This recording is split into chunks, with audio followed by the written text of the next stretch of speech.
Brothers and sisters, we all need to accept that the United States is where it is today because of racism, because of greed, because of fear that some white folks decided that they are going to be following. They were so much blind about the future of their kids. They were so much blind about the future of their health. They were so much blind about the future of their farms, and they didn't give a damn about all these things. So, because of racism, because of greed, it all made them blind, right? It all made them blind.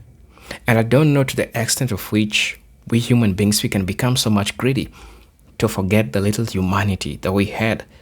Now, in this video, we all see the reason as to why white folks voted for Mr. Donald Trump. There is a Princeton professor called Eddie Cloud Jr. Probably you've come across him, or probably you are hearing this name for the first time, but I believe that you've heard him. Now, for those who don't know Eddie Cloud Jr., Eddie Cloud Jr. is a scholar of American history, a public intellectual, and professor at Princeton University. He frequently writes and speaks about race, speaks about democracy, and the enduring influences of white supremacy in American society. So in his public commentary, Dr. Cloud has argued that racial identity and fears about demographic change can be powerful forces in American politics. Goes ahead, he contends that for some voters, these concerns can outweigh purely economic consideration when choosing political candidates. Brothers and sisters, I want you to watch this video, and then I'll be back. I'll be sharing my 2 cents in regards to this. And as you know, I'm your host and presenter Generic Stories. So I want us to get into this video, watch it, and then I'll be back. I'll be sharing my 2 cents in regards to this. Let's get into it. I'll be back. By the election results. Does that tell us that identity politics is silencing people? Because even I can see in my social media feed in the last couple of days, all these people are suddenly like, yeah, that was my guy. We're hearing stories in the suburbs the day after the election. People are now putting Trump signs up. Yeah, I mean, in some ways, but let's be clear, Trumpism is a form of identity politics. Amen. We don't want to say that my beautiful white skin, remember? That's what he said? Yes. Tucker Carlson saying in Madison Square Garden, we have been given permission to call BS on this wokeism stuff. We will no longer be made to feel guilty. That comes straight out of, we will not be replaced. That came straight out of Tucker. There were a lot of people who voted for Donald Trump who didn't listen to the rally and who don't know who Tucker Carlson is, but who are super unhappy about inflation, that they can't afford their lives, and they voted for him. And they're not buying into fascism. I get that, but I think they have an idea, though, that whenever the incoherence of the country comes into full view, the tricky magic of falling into place, falling behind a notion of whiteness that could hold off all the reason why all hell is breaking loose economically, right, is because big government is putting its thumb on the scale and redistributing resources from deserving people to undeserving people, right? So there's this sense, right, that whiteness, right, is under threat. The demographic shifts. The country isn't what all of these racially ambiguous children on Cheerios commercials are confusing the hell out of me. A lot of people voted because their life's too damn expensive, and it was here, and they voted for. You're telling me that all of these people who believe that their lives are, that bread is too high and eggs are too high, that they voted for a convicted fella, a guy who said we can grab the pea. I think that a lot. They voted for this guy. I'm not defending it. But I think there are tons of people that don't pay attention to, and I'm not defending it, don't pay attention to politics at all. But while we live in the most prosperous country in the world, people are saying, life's not fair, I'm not doing well, my son's still living in the basement, I can't seem to get a job, I don't like the status quo, I'm voting for something else, and he was the person. I love you to life, I love you. But I do not believe that. I cannot believe that. And the reason I think you believe it is because you don't want to believe that that's what's really motivating them. It's always the case. People don't want to believe what the country actually is, because if they believe it, they're going to have to confront what's in them. I don't believe that. They voted for a crook, a person who they know is stealing from, just doing everything to undermine the so-called country that they love. And then they're telling us the BS that it's economics. We know that's not true. We know it's not true, and we got to raise our kids in this shit. Oops. You're allowed. Go ahead. You're allowed. I do think it's pretty clear that we don't share the same deal breakers as a country that I would have hoped for. Okay, this is what I think. So This is what I think. This is what I think. Which is to say that there are certain things that should obviously be disqualifying. How he has approached the question of race alone is disqualifying. Agreed. Without question. What he has done in the laundry list you just alluded to, felonies, rape in a civil trial, down the list, 40 or so cabinet members who say, we cannot work for this guy, we cannot support this guy. Yes. All of that stuff. Why isn't it disqualifying? On some level, it's because they opted in and saw it and said, not bothered by it. Not as important to me as change that I personally can believe in, selfishness, right? But the other thing that makes this so bleak that I keep on returning to is that some people also just don't care enough to know and or just don't know. Right? When I think about the way that I'm not excusing it, but I think that's the case. I wish I could isolate the variable of malice versus ignorance. I believe that a recurring through line of our time is that it's becoming increasingly impossible to know. And maybe that's a distinction without a difference, right? Maybe we have the responsibility to know, but we are living in a media ecosystem in which there is no mainstream. And Eddie, I just can't count on everybody having the information in a way that I grew up knowing and hoping our country would. I don't know what it's going to take for the American people, for 78 million Americans, to deal with what motivated them to make the choice to elect this man again, to make the choice that will allow these people to undermine every fundamental assumption we have, that you can just be disappeared, and then they can argue that, a court is getting in the way of their ability to exercise, foreign policy in some ways, right? I don't know what it's going to take for 78 million Americans to deal with what motivated them to make this choice. And the choice that they've made, we have to just be honest, is to literally throw the Republic into the trash bin. And this is just one example. The tariffs is another, right? They made the choice. Now, what was behind it? We have to grapple with it, because it's the snake, it's the beast coiled up in the heart, the bosom of the country, as Frederick Douglass said. And the fact that they are doubling down on this shows you what kind of human beings they actually are. Say more.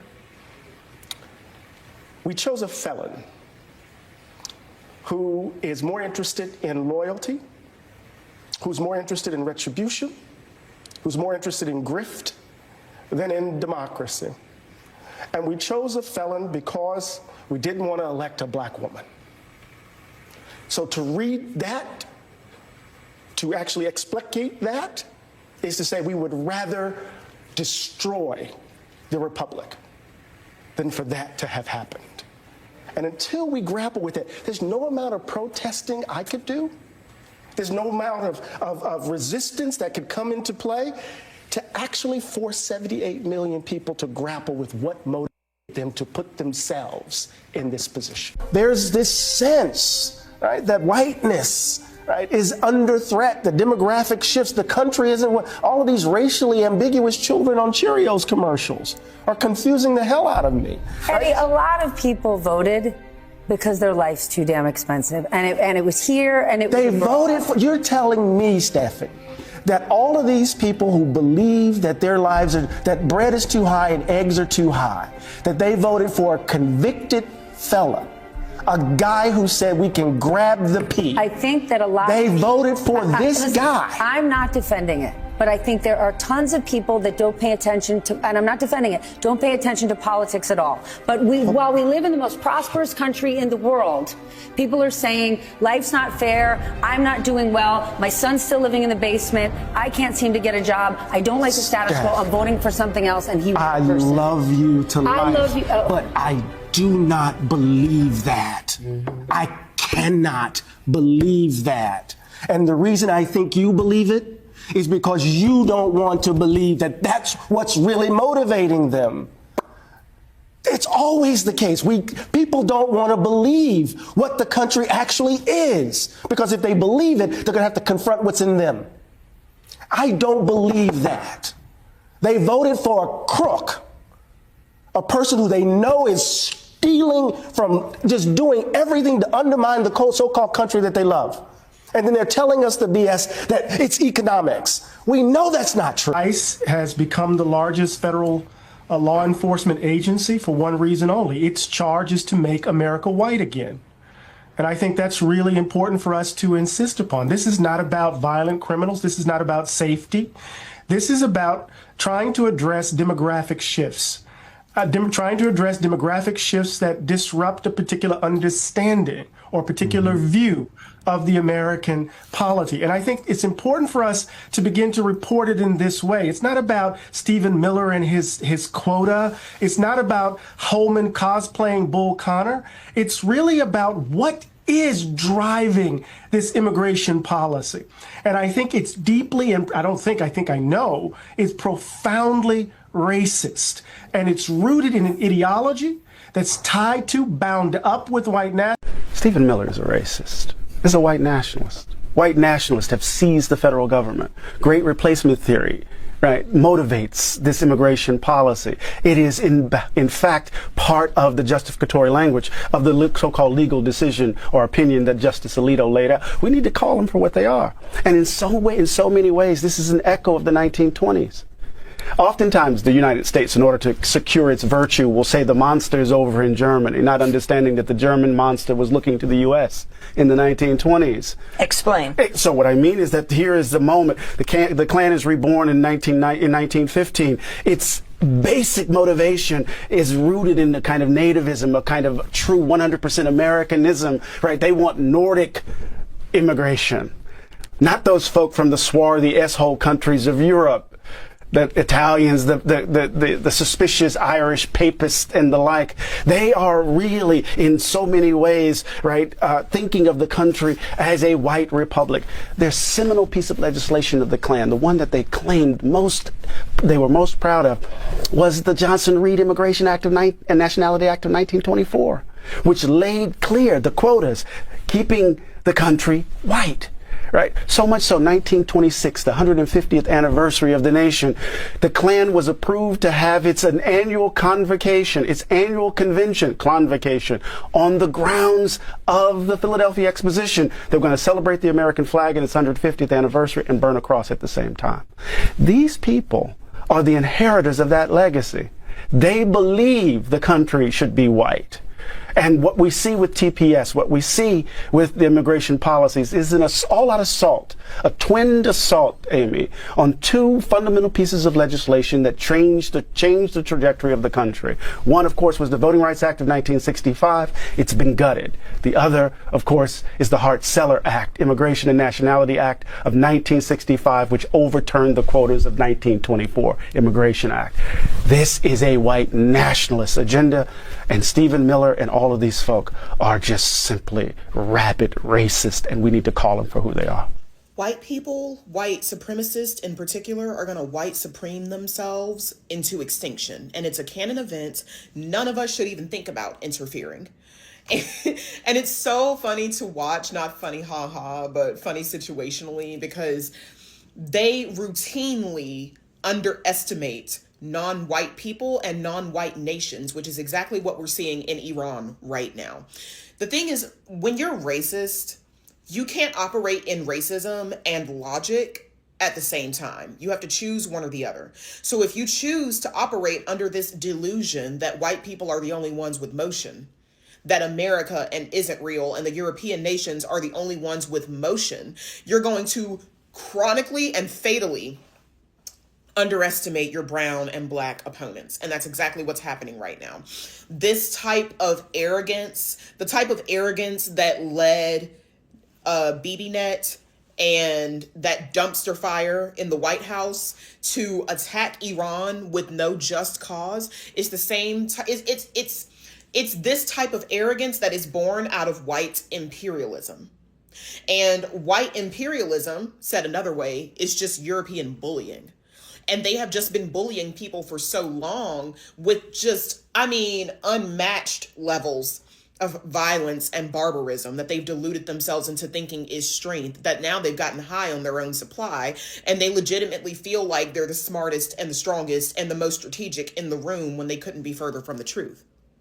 But you never interrupt your opponent when they're making a mistake. So I'm going to sit back and watch as they flatten isn't real. And I just hope that when it comes time for America to pay her just due, people know where to direct their anger, because it wasn't us. And you already know what I mean by us. But this white imperialism, this European imperialism, that insatiable greed that these people have for other people's shit, has been the cause of like most of the wars throughout history. It was definitely the cause of World War I and World War II. Right now, we're talking about World War I in chapter 14 of A People's History of the United States, titled War is the Health of the State.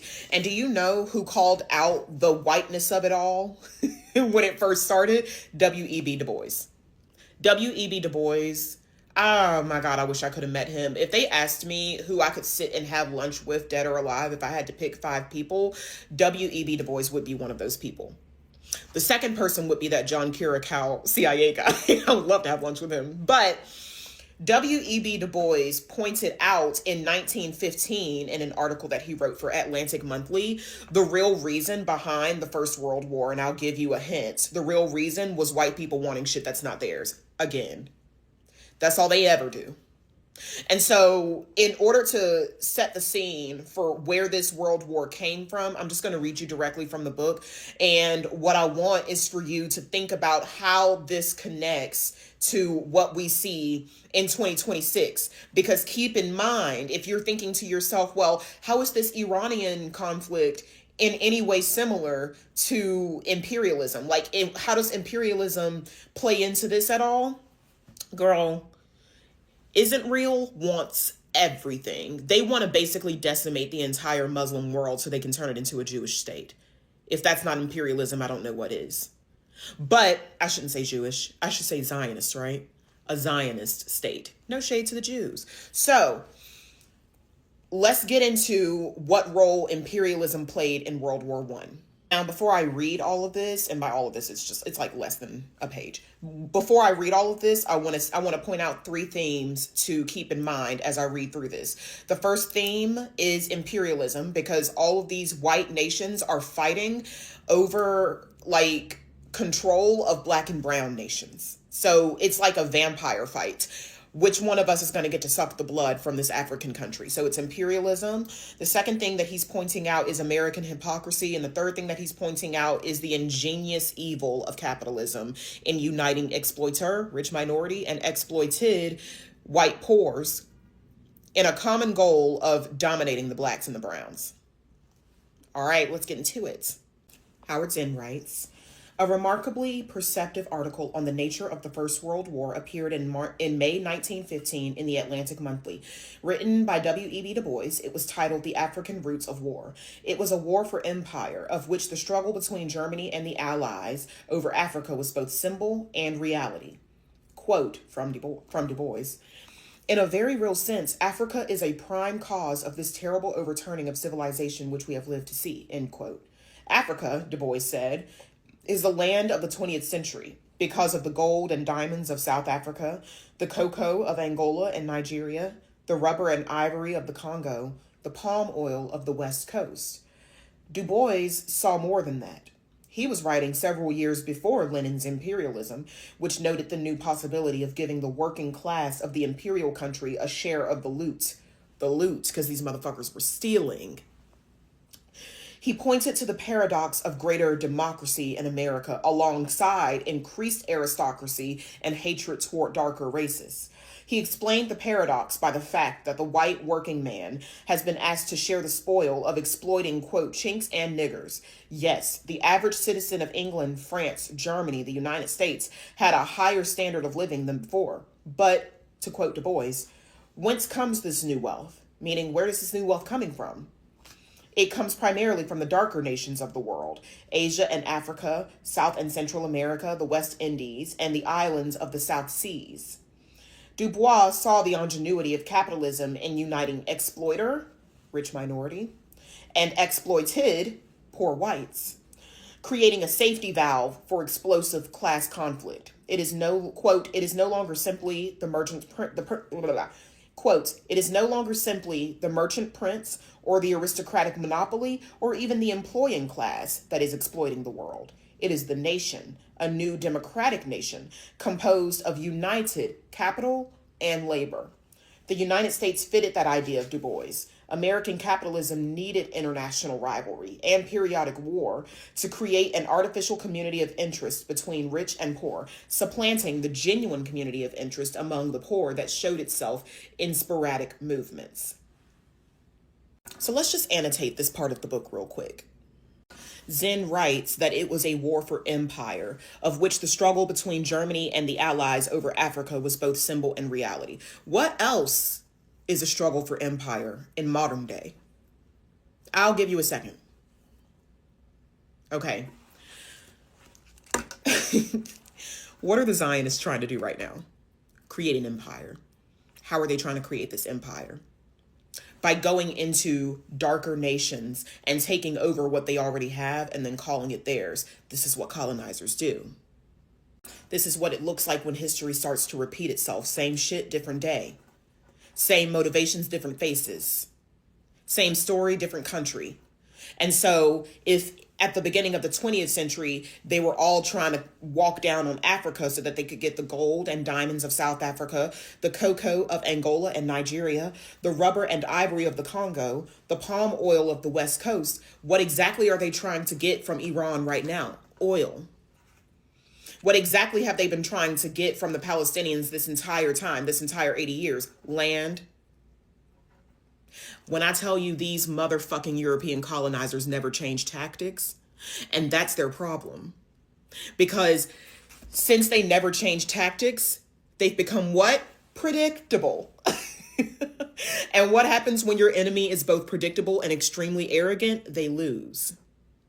And then when Howard Zinn says that Du Bois was pointing to the paradox of greater democracy in America alongside increased aristocracy and hatred toward darker races, what this entire Make America Great Again shtick that these crazy ass white people have been on for 10 years has been operating under the delusion that we're improving our democracy alongside increased aristocracy. The rich have just gotten richer, and hatred toward darker races. Racism has just gotten more blatant in this country. And then Du Bois goes on to say that he explained the paradox by the fact that the white working man has been asked to share the spoil of exploiting chinks and niggers. Excuse the slurs. This is literally what is written in this book. Okay. How does that relate? How does that mirror what's going on right now? Just use your brain and think. I'm not going to think for you. Okay. I want to point out how incredibly courageous it is that Du Bois, a black man, had the courage, had the fucking balls on him to call out the hypocrisy of white supremacy in 1915. People struggle to do that today because you're all a bunch of bitches. Not you all, but you know who I mean. You know who I'm talking about. But Du Bois was talking his shit 111 years ago when it was much harder to do so. I just wanted to give him his flowers there. But he goes on to say, Howard Zinn goes on to write of Du Bois, the average citizen of England, France, Germany, and the United States had a higher standard of living than they did before. Sure. How did they achieve this higher standard of living? Let's pull at that thread a little bit more. Where did all of this wealth come from?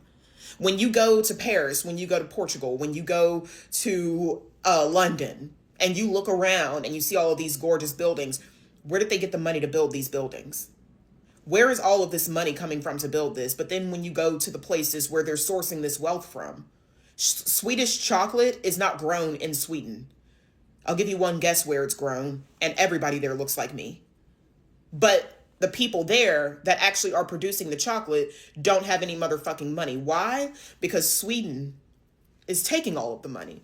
He's pointing out these hypocrisies of imperialism. And he's also pointing out when he says, when Howard Zinn writes, Du Bois saw the ingenuity of capitalism in uniting exploiter and exploited, creating a safety valve for explosive class conflict. What he's saying is these rich white minorities that are at the very top of the capitalist pyramid know that they can always count on poor white people to unite in their drive and in their promotion of capitalism, and use those poor white people against everybody else by giving those poor white people a tiny, tiny, tiny percentage of the profit that comes from exploiting black and brown people. And this is how capital, the rich minority, and labor, the poor whites, become united under American capitalism. And it's crazy. And so Du Bois is saying it is no longer simply the merchant prince. It is no longer simply the aristocratic monopoly like what we see in Bridgerton. It is no longer simply the employing class. It's no longer even like the landlords and the managers and like the mill owners who are exploiting the working people. The further we get into the 20th century, you're going to see that capitalism becomes a lot more complicated. And this is why I love the show The Good Place, because it really highlights how all of these different systems that impact modern life, they make morality so complicated that none of us are fully innocent in it. I'm a black woman, a double minority, and I'm not even fully innocent from what America has done to these other nations, because I benefit from the capital that comes from exploiting these black and brown countries. And so you think like that's such a mind fuck, especially when you're black or brown yourself, but you're also an American. So you're not quite as disadvantaged as a black or brown person in Brazil or a black and brown person in Ghana. I don't know these countries like that. If I'm insulting Brazil and Ghana, let me know and tell me to shut the fuck up. I'm just throwing shit out there. I'm just trying to find black and brown countries. Don't come for me. But Congo, that's a better one. I feel like Congo's really oppressed right now. So that's a better one. But anyway, and then lastly, Howard Zinn writes, the United States fits this idea of united labor and capital because American capitalism needs international rivalry and periodic war to create an artificial community of interest between rich and poor. I want to pull at that a little bit. Okay. I have been talking about this for at least the past like 3 chapters. And every time I talk about it, I still feel like I'm not getting through to people, because the reason that American capitalism thrives on division is because the cure to capitalism is community. The cure to capitalism is everybody getting along and everybody uniting, which is why the American capitalist machine is constantly starting shit all over the world. Because if they can start shit, then they can sell people weapons, and they make billions of dollars selling people weapons. And that's just on an international stage. If they can keep starting shit in a domestic way, for instance, between black people and white people, then they can continue to convince white people that their biggest op is black people and not, in fact, the rich minority that it actually is.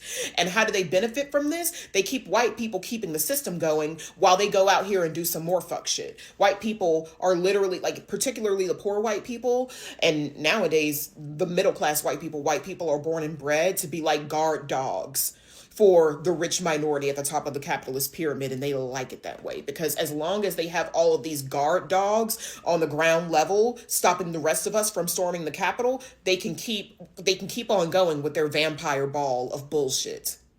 And so all of these societal ingredients still exist today. This American hypocrisy, the complications of capitalism and how capitalism thrive on racism, and like, you know, the imperialism of white countries fighting over control of black and brown countries. Like, all of these ingredients still exist today. And those are the similarities between what's happening now and the First World War. But the difference, and this is a really, really important difference, is that most people, unlike in 1915, are not falling for the bullshit anymore. And people falling for the bullshit is an extremely important point.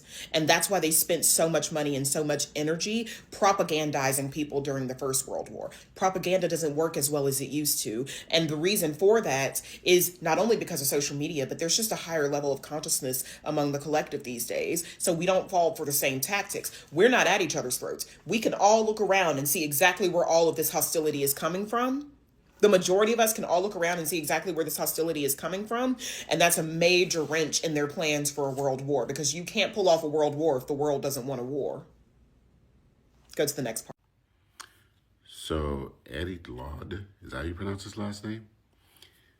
I saw him over in Threads, and he did a thread about his Hillary Clinton deal, with these Voting Rights Act going away. He's getting cooked on every app. Him and many other people, but he decided to respond. So let's go through his response. I get that some people are still angry with me because of my view of Hillary Clinton. I believed in 2015 that with Donald Trump as the nominee of the Republican Party, we had an opportunity to free the Democratic Party from the stranglehold of Clintonism. I believed this because I wrongly held the view that the country would not elect someone so obviously unqualified to be president of the United States. I was wrong. I have admitted that in my writing elsewhere. I'm going to come back to this statement because something is missing there. I appreciate him now acknowledging that he was wrong. He goes on to say, this was the specifics of my proposal. I called for a blank out campaign in my book, Democracy in Black.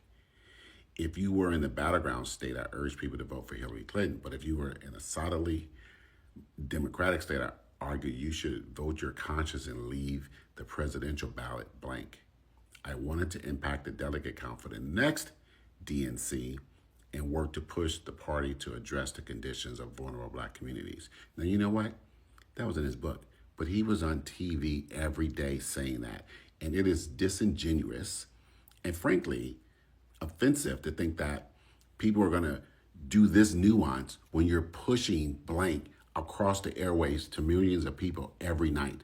So this sentence, this paragraph here is absolute BS. And as a professor, you clearly know how you're writing this to deceive the people that are reading it, sir. That was my position. Some people believe and still do that my position contributed to Trump's election. It did. I disagree. We don't care. And I find it strange that more people are interested in condemning that position than addressing, say, the number of white women who voted for Trump twice, even with Hillary Clinton and Kamala Harris on the ballot. No matter. I made a mistake. I didn't think white America would put the country in the hands of such an evil person. I was terribly wrong. I like that he said I was terribly wrong again.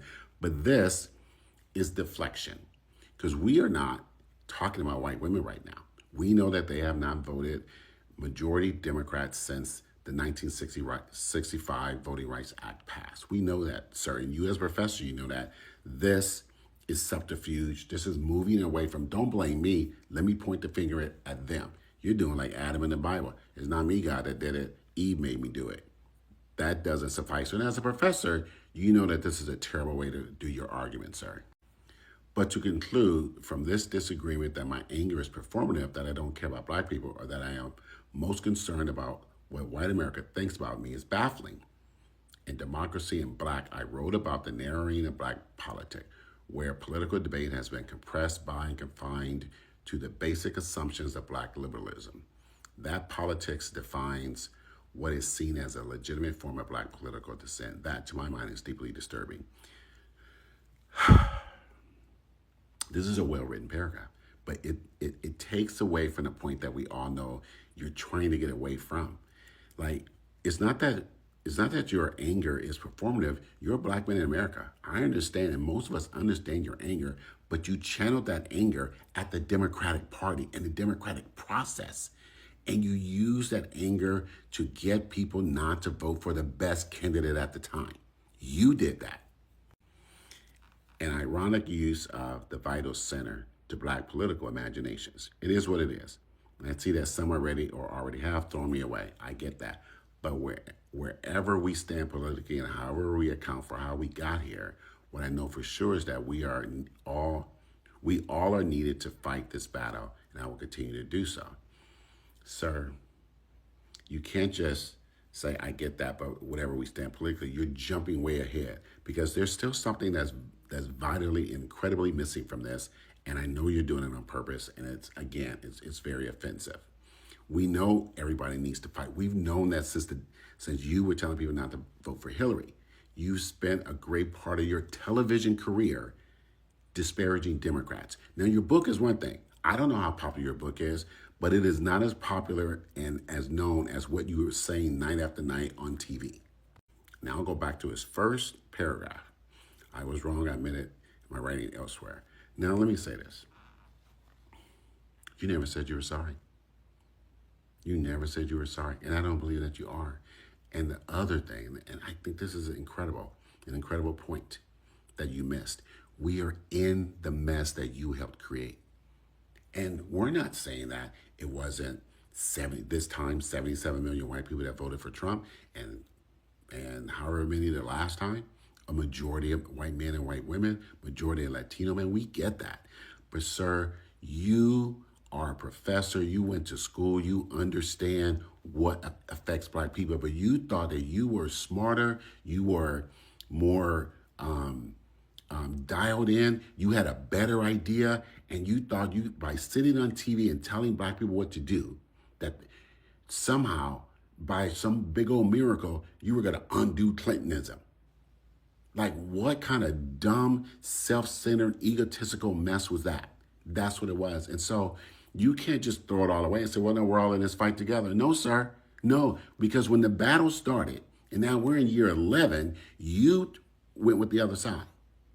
You went with the other side. And yeah, we are still in this battle. And yes, you will have, it will impact you and everything, but you bear some brunt of the responsibility. And not just you, people like you.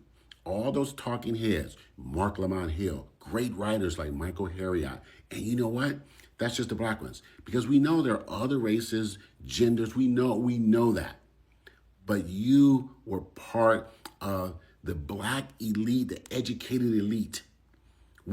Our ancestors created the pathways for you to go to, I think you went to Harvard, to get that professorship, make your way to TV, and you used all of our capital to then tell everybody, don't vote for Democrats. You did that, sir. And the anger and vitriol that's directed to you, as long as it's words, I'm not talking about violence, but words, you will get that the rest of your life, and you earn that. Now sit with that, professor. We're going to talk about whiteness in a way that I haven't heard it in a lot of other places, but this is what went wrong. Like, if you ever wanted to know what went wrong, like, this is what went wrong. Like, what? Like, you ever looked at them and, wondered how they all made these crazy decisions? This is how it happened. Okay? Like, the betrayal was against memory itself. So, it didn't start with slavery or colonization. Those were actually symptoms of a greater issue. It began when white identity was constructed by erasing rootedness. European tribes, like the Irish, the Scots, the Germans, the Norse, they did have indigenous ways of living, right? Of being. Seasonal living, oral storytelling, grief rituals, communal economies. When empire logic, Rome, Catholic Church, feudalism, consolidated power in Europe, it forced those people to forget their rootedness and to replace memory with domination. The root was severed, survival through control. They didn't metabolize anything, not connection, right?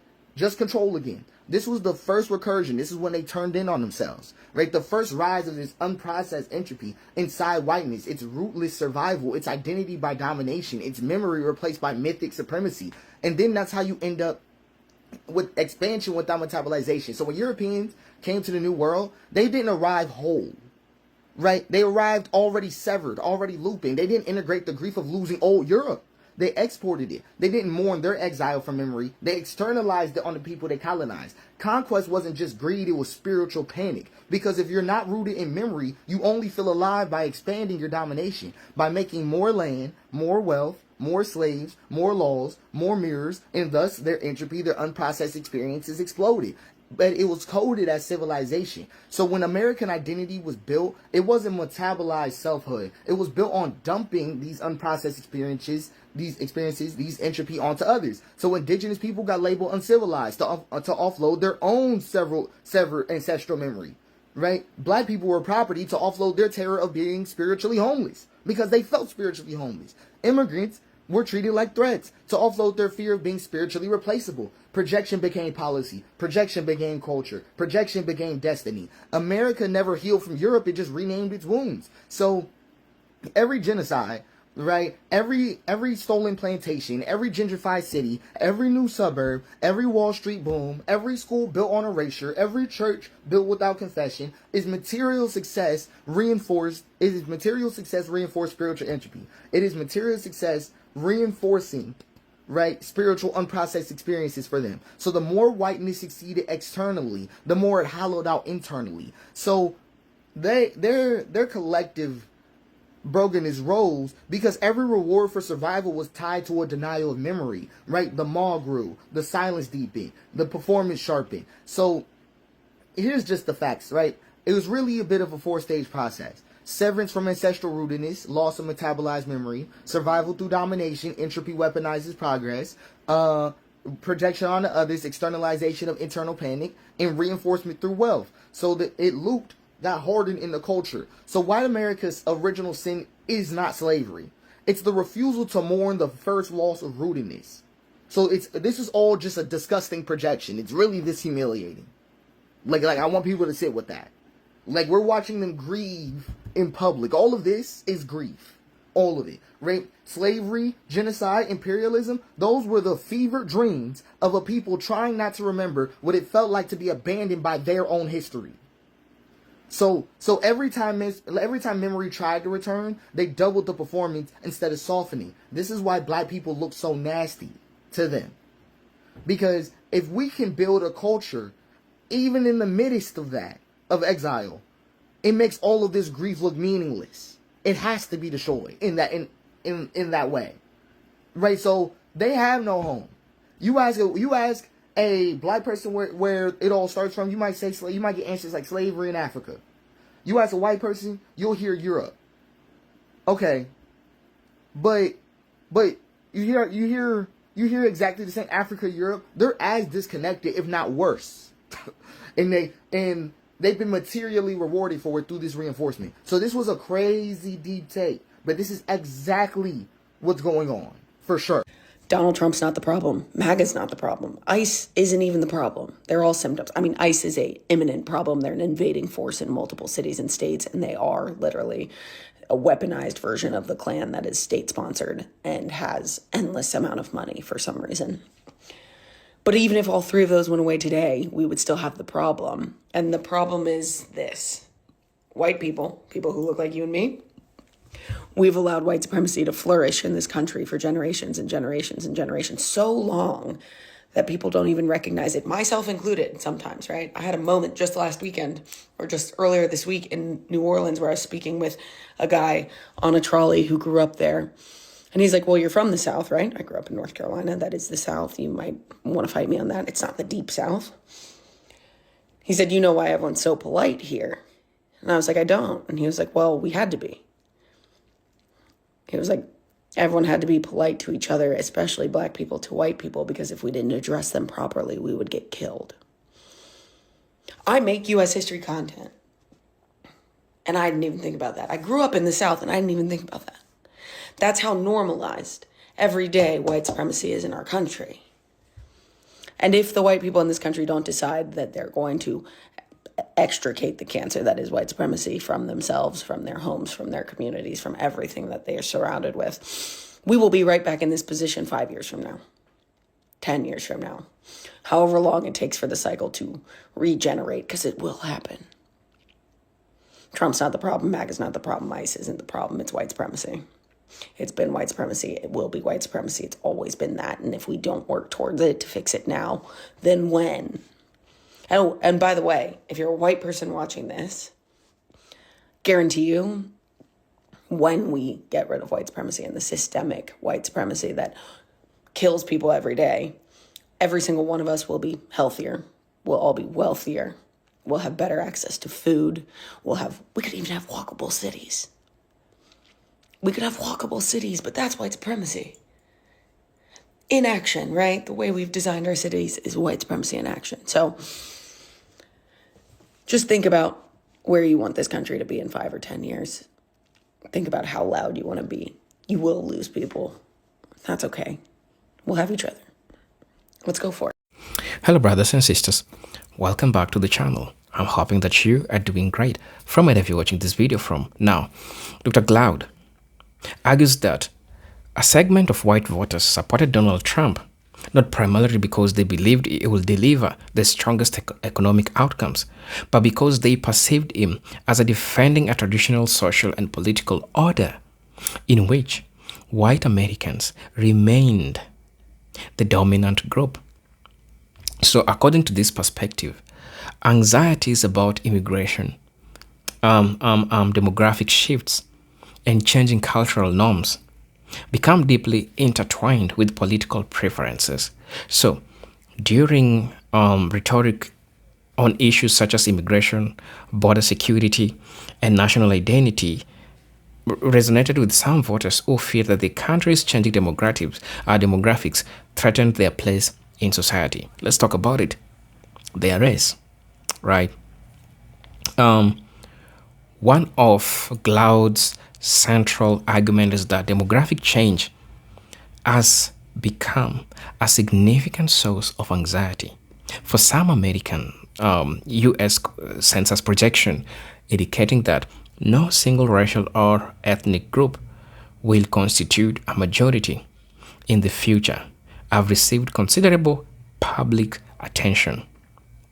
Glaude suggests that some people interpret these changes not simply as population trends, but as a perceived loss of cultural, political, or social influence. In his view, political appeals that emphasize restoring a past vision of America can tap into these fears. So, from this perspective, Glaude argues that economic arguments alone cannot fully explain voting behavior. So, political science research generally finds that voting decisions are influenced by a combination of factors, including economic reasons, party identification, cultural values, immigration, religion, and racial attitudes. So Glaude's emphasis is that racial identity is one of those factors and, for some voters, may become more influential than economic policy. So this does not mean that every Trump voter was motivated by race, but rather by racial attitudes, which played a meaningful role on a portion of, the electorate. Dr. Glaude also goes ahead by arguing that politicians can mobilize voters by framing social changes as threats.